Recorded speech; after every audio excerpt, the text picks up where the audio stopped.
Jeremiah 17, verse 21.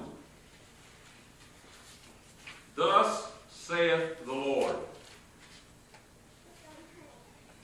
take heed to yourselves. This is your problem. You have to be your own policeman. You have to be your own strength.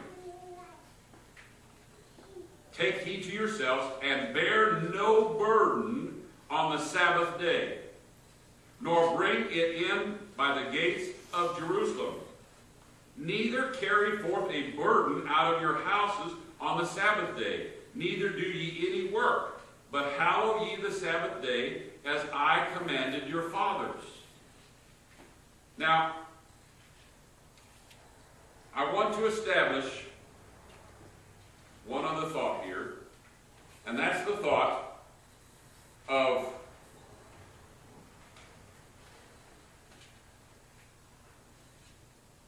when was the Sabbath, as we know it, established? We know that God hallowed the seventh day, and He sanctified it, and He made it holy, but wasn't it mentioned, wasn't the Sabbath mentioned in the Ten Commandments? It was mentioned in the Ten Commandments. But the Ten Commandments was the beginning of the law. He mentioned keeping the Sabbath holy in the Ten Commandments. Can I get a witness? But technically, as we look at it, the Jewish Sabbath had not been established yet.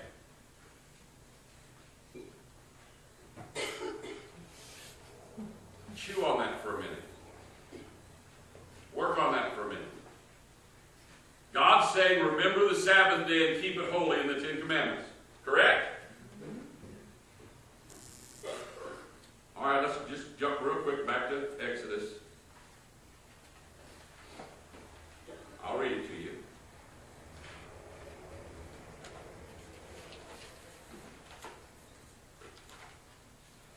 Verse 8, Exodus 20.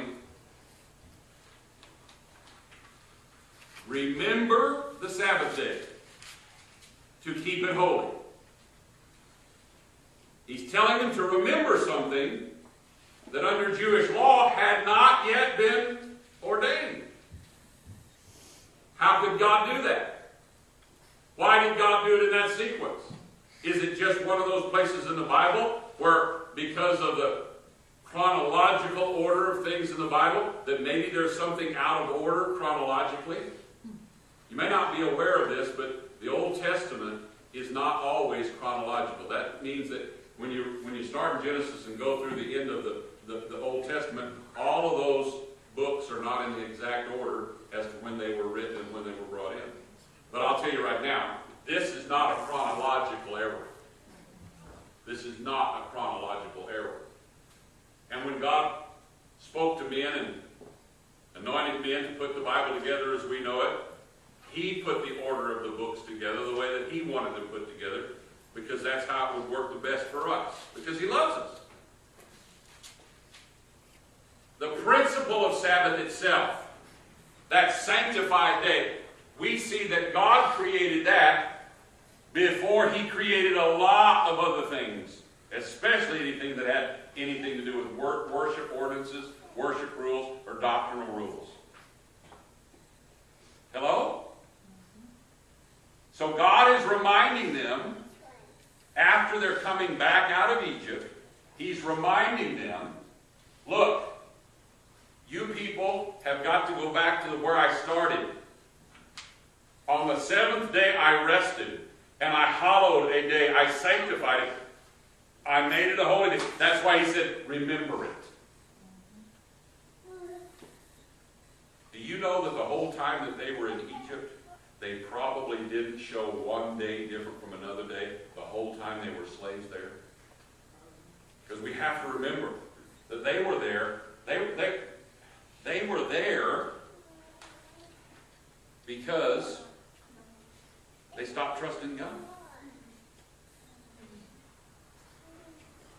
They were there because they turned to man's ways of doing things. And even in that, remember? Joseph, sold into slavery by his brothers.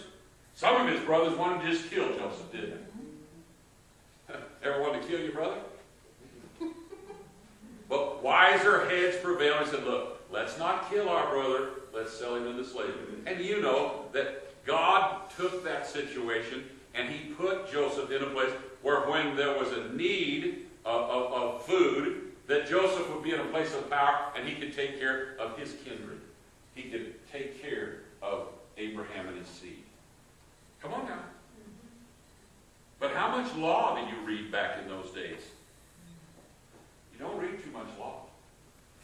Unless you realize that every time God warns us, it's that love speaking to us. Why do you tell your children, don't play with matches? You don't want them to be, you love them and you don't want them to be hurt.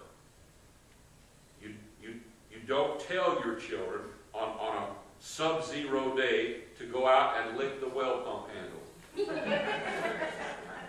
Because you love them and you know the consequences that are there. You know what can happen. You're careful about those things. It's the same with God. He warns us about these things and he declares to us peace and safety and joy. Because God does not enjoy your suffering. But Satan does. Our God is not a God of torment. He's a God of compassion. And one of the ways that we can remember the Sabbath day, and one of the ways we can keep the Sabbath day correct, and we can get the principle of Sabbath day primarily is a day to rest from your labor. That's on the carnal side. That's on the fleshly side. But what about the spiritual side? Here's where we're going to go. Jump all the way back to Matthew, chapter 11.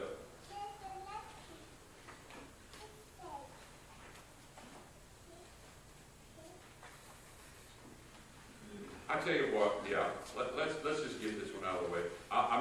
This may not be the best sequence, Matthew chapter 11, but I think the purpose of this will work. Oh, and by the way, in case anybody might be wondering about my motivation for preaching this particular series of messages, my motivation is I love you. And I want you to have the easiest walk you can possibly have while you're going through this world. I don't want you to be tormented. I don't want you to be beaten down. I don't want you to be overcome. And I don't want you to become enslaved to the things of this world. I don't have any problem with anybody in this church being rich. Amen? Amen. I just don't want you to be a slave to your money. I don't have any problem with you being being called of God to be a politician, as long as you don't become a slave to politics. Come on now. Or anything else. Matthew 11 and verse 30 is going to be monumental as we go through this. Monumental. Jesus says, well, let's look at 28, 29, and 30, just to get it all in perspective. Come unto me, all ye that labor and are heavy laden, and I will give you rest. Reading on Facebook the other day, somebody said they ought to have a national day for sleeping. Rest. Take my yoke upon you. Take it. Take it. Reach out and get your hands on it and possess it. Take my yoke upon you. And learn of me. For I am meek and lowly in heart, and ye shall find rest unto your souls. So now we have rest for the body and rest for the soul.